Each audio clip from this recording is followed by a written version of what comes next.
Hello everyone, welcome back. तो how to break arm, ये Russia का टॉप गूगल सर्च बन गया है पुतिन के स्पीच के, पुतिन का जो एड्रेस था उसके 4 घंटे बाद ही। देखिए, सबको पता है कि पुतिन ने पार्शियल मोबिलाइजेशन अनाउंस कर दिया था। मैंने इस पर वीडियो भी बनाई थी और उन्होंने बोला कि अब हमारे जो सिटीजन्स हैं उनको हम डिप्लॉय करेंगे टू फाइट यूक्रेन। तो अब लोग इससे बचना चाहते हैं क्योंकि लोग, कौन चाहेगा कि आप जाओ और आपका ये भी नहीं पता है कि आप वापस आ पाओगे अपने घर या नहीं। तो इसी वजह से लोग फाइट करने नहीं जाना चाहते। अब आप सोचोगे कि कंट्री के लिए क्यों नहीं कर रहे हैं लोग, उसको भी डिस्कस करेंगे। अब इसी के चलते लोग कोशिश कर रहे हैं कि वो अपना हाथ पैर तुड़ा ले घर पे ही, ताकि एक बहाना मिल पाए उन्हें, वो बोल सके कि हम इस कंडीशन में ही नहीं है कि हम वॉर में जा सके। दूसरी बात, जो रशियंस थे उन्होंने वन वे प्लेन टिकट ले लिया आउट ऑफ कंट्री जाने का कि भाई अभी जब तक ये सब चल रहा है हम कंट्री में आ ही नहीं रहे हैं। और जो आसपास की रशिया की कंट्रीज थी, बाकी कंट्रीज में भी लोग चले जा रहे हैं जस्ट सो उनको ये वॉर का हिस्सा ना बनना पड़े। अब आपको पता ही है, पुतिन ने बोला था कि 3 लाख जो रिजर्विस्ट है उनको हम मोबिलाइज करेंगे, क्योंकि देखो बहुत सारा एरिया रशिया ने खो दिया है, यूक्रेन लगातार आगे बढ़ रहा है। ये वर्ल्ड वॉर 2 के बाद रशिया का फर्स्ट मोबिलाइजेशन होगा। और दूसरी बात, पुतिन ने अपने एड्रेस में ये भी बोला कि अगर हमें रशिया को अपनी टेरिटरी को डिफेंड करने के लिए न्यूक्लियर वेपन भी यूज करना पड़ा तो वी विल यूज इट।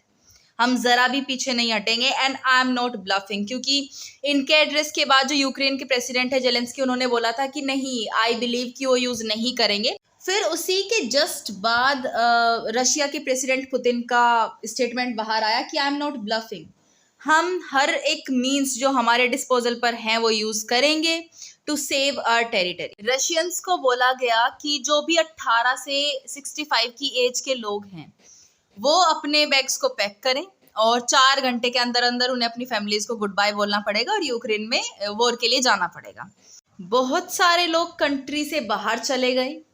दूसरा, जो पास के बॉर्डर्स है, फिनलैंड, जॉर्जिया, मंगोलिया, वहां पे भी 5-5 घंटे की लाइन लगी हुई देखी गई है बॉर्डर्स पर, क्योंकि लोग चाह रहे हैं कि वो निकल जाए किसी तरीके से रशिया से। अब जो लकी थे उनको तो फ्लाइट मिल गई, लेकिन जब पुतिन ने देखा कि बहुत ज्यादा लोग फ्लाइट ले लेके कंट्री छोड़ रहे हैं, तभी पुतिन ने बोल दिया कि जितने भी लोग हैं 18 से 65 साल की उम्र के, उनको फ्लाइट टिकट ही ना दिया जाए, ब्लॉक कर दिया जाए उनका वीजा या फिर टिकट।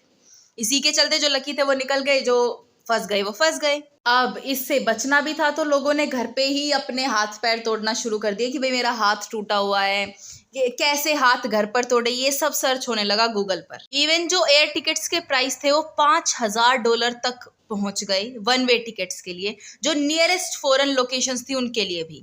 तो बेसिकली देखो, यहाँ पे अभी बहुत ज्यादा करप्शन हुआ है। देखो, जिसको भी ये जिम्मेदारी मिली होगी कि आप ये नोटिस भेजोगे घर पर कि इन लोगों को अब वॉर में आना है, वो अलग से करप्शन कर रहा होगा। क्योंकि अगर किसी को बचना है, अगर बाई चांस मेरे पास चिट्ठी आई और मुझे बचना है, तो या तो मैं लिस्ट से नाम हटवाने के लिए कुछ पैसे दूं, या फिर मैं थोड़ा सा उसको डिले करवा दूं कि भाई मेरे पास अभी मेरा जो नाम है वो थोड़ा सा डिले में डाल दो, तो उसके लिए भी करप्शन हो रहा है। तो बेसिकली किसी भी चीज में ले लो, रशिया में फिलहाल करप्शन एट इट्स पीक होगा।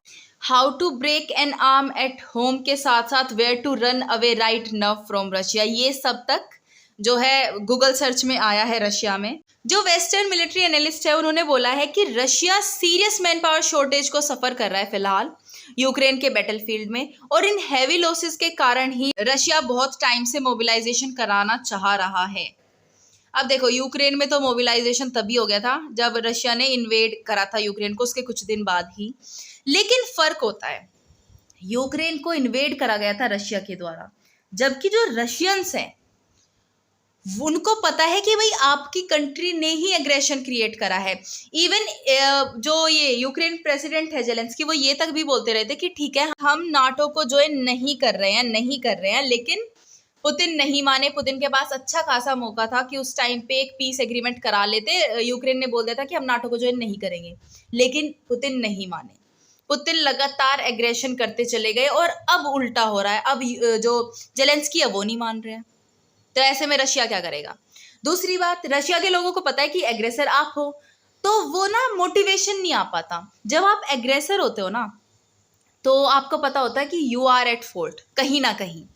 उस टाइम पे अगर आपको हार मिल रही होती है, आपने ही शुरू करी है चीजें और आपको ही हार मिल जाए, तो मोटिवेशन बेहद डाउन हो जाता है। इसलिए जो रशिया के लोग हैं वो इस वॉर का हिस्सा बनना ही नहीं चाहते, वो इसको स्टूपिड करार दे रहे हैं।